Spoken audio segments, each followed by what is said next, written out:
Most high-end hi-fi is a scam dressed up in gloss and spotlights. There, I said it. You know the type. Polished showrooms, hundreds of thousands of dollars worth of chrome and lacquer, a sales bloke whispering endgame like he's selling religion or something. This is my middle finger to all of that bullshit.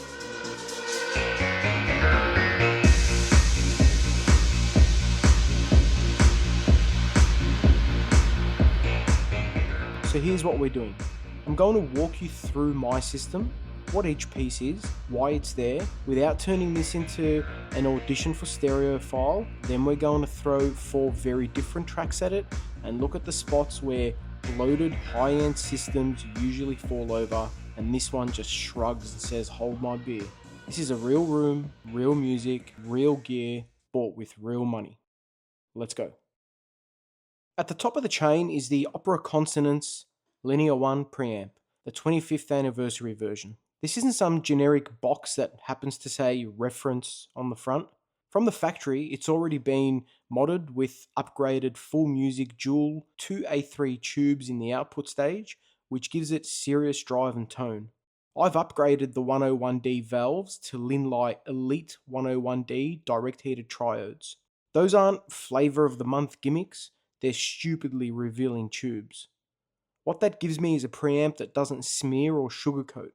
It opens the window. Vocals have texture and weight, not just pitch. Cymbals bloom and decay instead of turning into fizz. You hear the space around instruments without being beaten over the head with air like some of the high-end show rigs that seem tuned for 30-second demos and migraines. From there, the signal goes into a pair of Opera Consonance Cyber 800 Mark II monoblocks running quad KT 150s per side. On a spec sheet, they're only around 100 watts RMS per side. In reality, they behave like they've got a personal vendetta against headroom. Turn the volume up and the sound doesn't get tense or hard, it just scales. Drums get more physical, bass digs deeper, the stage gets bigger, there's no glare or grain, no I'm about to clip panic you sometimes hear on big ticket amps that measure like a lab instrument and sound like one too. All of that slams into the real centerpiece here, the Osborn Epitome Reference Elite Towers. These are not polite lifestyle boxes. They're big, they're heavy, and they're built like Greg Osborne never wants to see them again once they leave the shop. The cabinets are thick, heavily braced, lined with felt and lead. They're basically 110 kilograms per side and sit as statues to the overkill gods. Down low, you've got 2 10-inch C-woofers doing the grunt work. Mid-range and treble are handled by Focal. The result? They throw a soundstage the size of a house.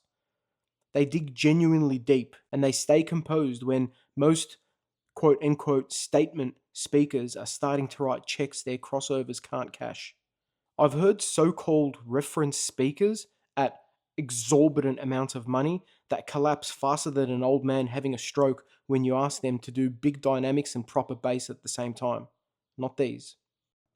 On the vinyl side, I've got a Pro-Ject One Expression Carbon Classic into a Vincent Faux 701 Phono stage. There's no bling. It's not some $15,000 jewellery deck with a dust cover made of unicorn's tears. It just spins dead steady, tracks properly, and lets the cartridge do its job. The Vincent gives that tiny signal the gain it deserves, adds a touch of warmth and dimension, and crucially, doesn't smear timing. It feels like music, not a nostalgia filter. Digital is handled by an Eversolo DMP-A8, used purely as a streamer and DAC into the Linear 1. Its job is to get the bits, turn them into clean analog signal, and then get out of the way. Here's the track. Now let the tubes and the speakers do their thing. Now, cables. This is where high-end culture really loses the plot. You know the drill. $20, $30, $50,000 speaker cables that come in its suitcase, directional arrows, cryogenically treated to align the electrons with the moon, all that wizard hat bullshit. Let me be really clear here. I'm not in the cable cult. What I am is honest and a little bit vain. So I run Consonance Baby power cables into a Consonance power conditioner. Some world's best cables, speaker cables and interconnect that I bought off Amazon, and Osborn Silverlink interconnects between the pre and the power. They're well made. They look good. They're not cheap crap, but they're not sell your car money either. If they help drop the noise floor and clean things up a bit, great. If most of it is down to being a decent gauge, proper shielding, and good connectors, also fine. Meanwhile, somewhere out there is a $300,000 system choking on $30,000 worth of snake oil, still getting outperformed by setups like this that rely on engineering instead of mythology. And that's my gear. Now, let's see why it upsets the quote-unquote top-end narrative when you actually play music through it. With that being said, we start with Eric Clapton's Layla from the Lady in the Balcony lockdown sessions. This is stripped back, live, and acoustic. No giant soundstage, no pyrotechnics, nowhere to hide.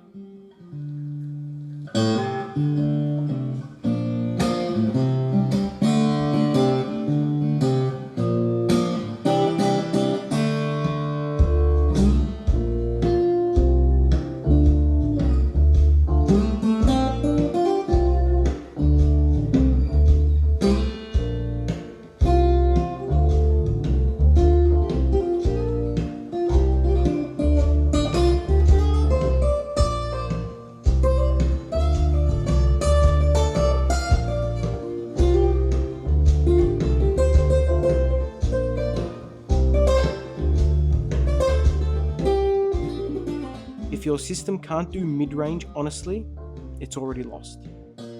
On a lot of high-end show rigs, this track goes one of two ways. Either it's hyped to hell, too much top-end sheen, vocals pulled thin and bright to sound detailed, or it's softened into this syrupy, cozy mush to sound musical. Neither is what's on the recording.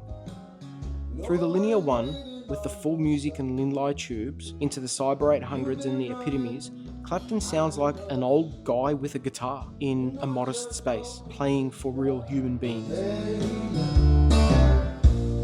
You got me on my knees, Layla, begging, darling, please, Layla. Darling, won't you ease my worry now? You can hear the weight in his voice, the scrape of fingers on the strings, the little imperfections that make it a performance, not a product. When chords ring, you get the air in the room, but the system isn't screaming, listen to the reverb, aren't I detailed? It's just all there. This is the kind of track where intelligent, no-nonsense design quietly humiliates a lot of shiny six-figure nonsense. Darling, won't you ease my worry now? Make the best of this situation, for I finally go to say.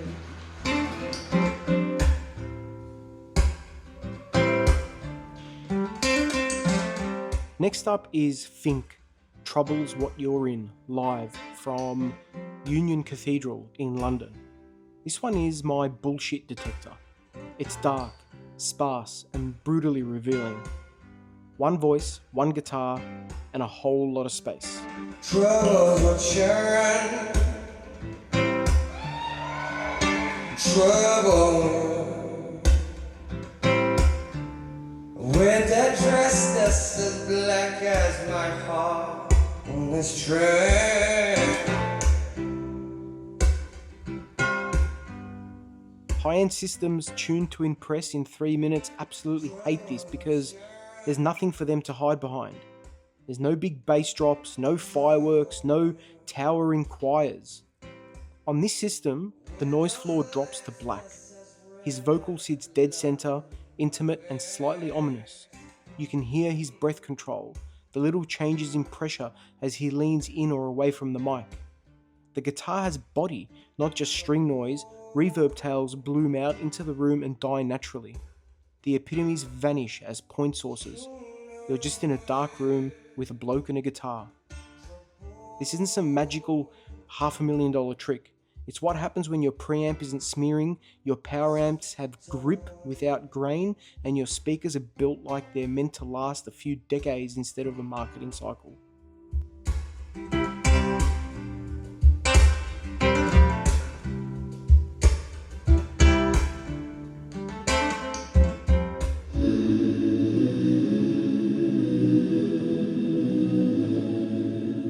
Now we go completely the other way. Billie Eilish, When the Party's Over. Forget live rooms and tall cathedral ceilings and echoes, and this is meticulously controlled studio work. Don't you know I'm no good for you? I've learned to lose, you can't afford to. Billie's voice is right up front, almost uncomfortably close. The arrangement is minimal. There's nowhere to hide anything here. The Linear 1 and the Cyber 800s keep the intimate without turning it into punishment. You hear all the detail, the breath, the little cracks, the way her voice almost falls apart on certain phrases, but it still sounds like a human throat, not a laboratory sample. Then the low swell comes in under her. I could lie, say I like it like that, like it like that. I could lie, say I like it like that, like it like that. It's not kick you in the chest EDM bass. It's more like someone slowly pressurizing the room. This is classy production by her brother Phineas. On overpriced, under-engineered boxes, this is where everything loses shape. The bass blooms, the vocal gets masked, the top end goes weird. These epitomes, they just sit there, take the load, and keep everything where it belongs. The bass rises, fills the space, and then vanishes without leaving mud behind. This is the moment where your ears go, right, so it's not actually about price. It's more about who actually bothered to think this stuff through.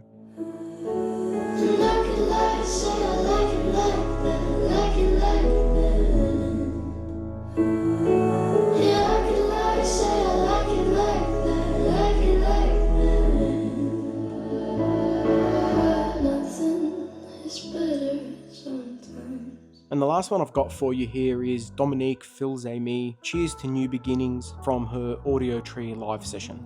If the first three tracks are about intimacy and control, this one is about scale and layering. You've got a serious vocalist out front and a proper band behind her. Here Dominique locks dead center, three-dimensional and solid. The band wraps around her with depth and width. Drums and bass nailed down at the bottom. When the arrangement builds, the system doesn't panic. The cybers just keep pushing current. The epitomes move a lot of air without losing grip, and the whole soundstage swells instead of collapsing. Singing.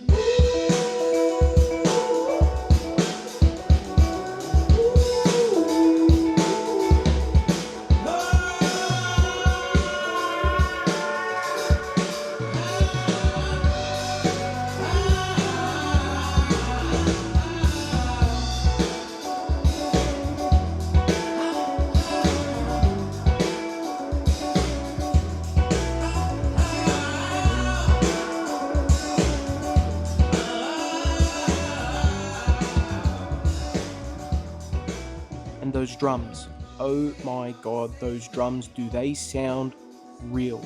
And I would know, I've been a drummer for 20 years, these drums are recorded magnificently. It's musical, it's powerful, and crucially, it's all so controlled. There's no drama, no strain, no sorry we ran out of talent, but we've got a huge price tag, if that helps. So where does that leave us with the whole mid-range versus high-end thing? I'm not going to stand here and tell you that this system is cheap. It's not. There's real money in this rack.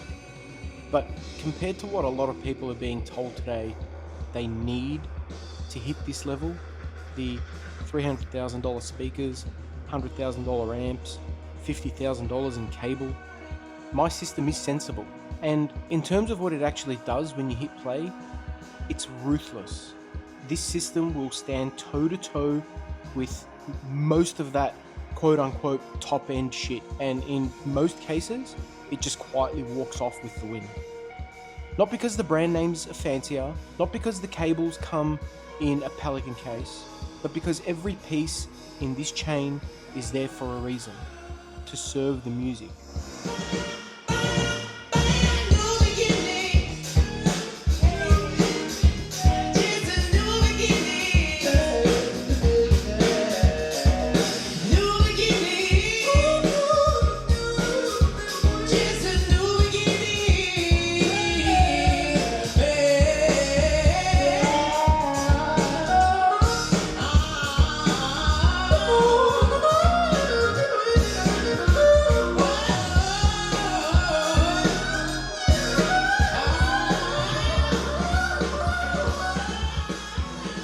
If you're one of these guys who's already dropped a house deposit on a stack that needs 10 minutes of sales pitching just to sound interesting, feel free to light up in the comments and tell me why I'm wrong.